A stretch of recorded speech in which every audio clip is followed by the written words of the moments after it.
Hello ভাই শুনছেন? স্বামীর নাকি গুলিবিদ্ধ হয়েছে, ওর হাতও কেটে ফেলতে হচ্ছে।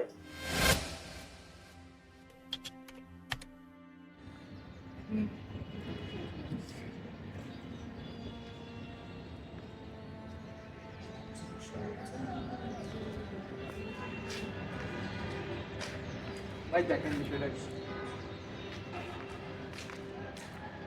কি নৃশংস। হ্যাঁ শুধু আর কি গুলো পুরাই আউট অফ সেন্স।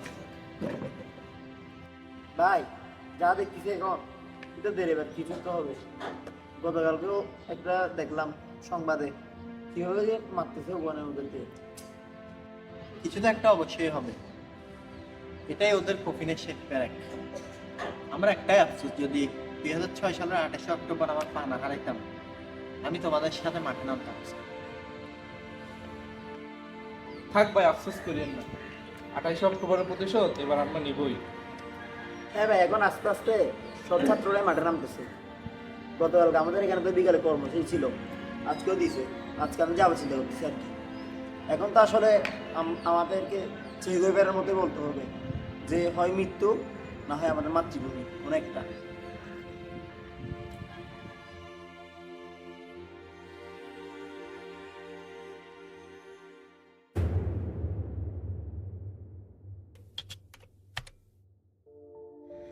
ভাই আজকে আমি হাসপাতালে গেছিলাম সামিনকে দেখতে গিয়ে, যখন দেখছি যে সামিনের হাতটা কেটে ফেলতেছেন না ভাই, বিষয়টা আমি মেনে নিতে পারছি না। আমার বিশ্বাসই হচ্ছে না, সামিনও আমার মতো পঙ্গু হয়ে গেল, তার হাতটা হারাই ফেললো। ইস, আমি যদি হাসপাতালটা পর্যন্ত গিয়ে দেখে আসতে পারতাম তাকে।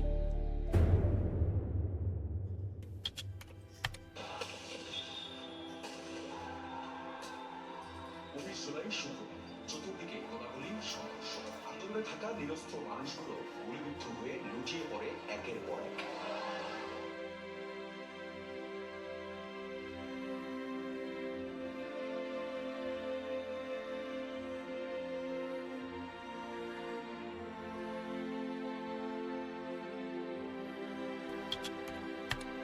ভাই আসছেন?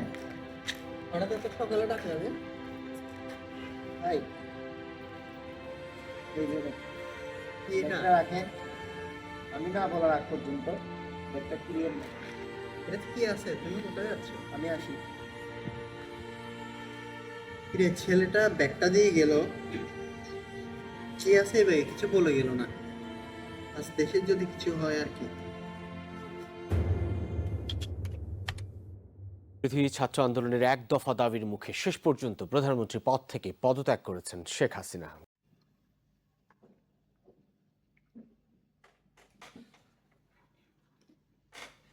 ইয়া রব্বুল আলামিন, তোমার দরবারে লাখ কোটি শুকরিয়া, তুমি বাংলার জমিন থেকে ফেসিবাদের আপদকে বিদায় করেছো আল্লাহ।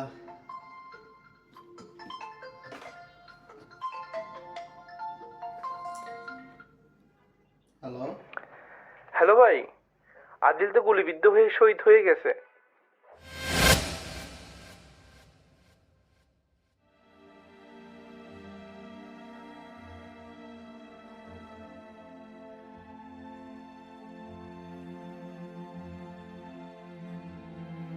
হয় মৃত্যু, না হয় আমাদের মাতৃভূমি অনেকটা।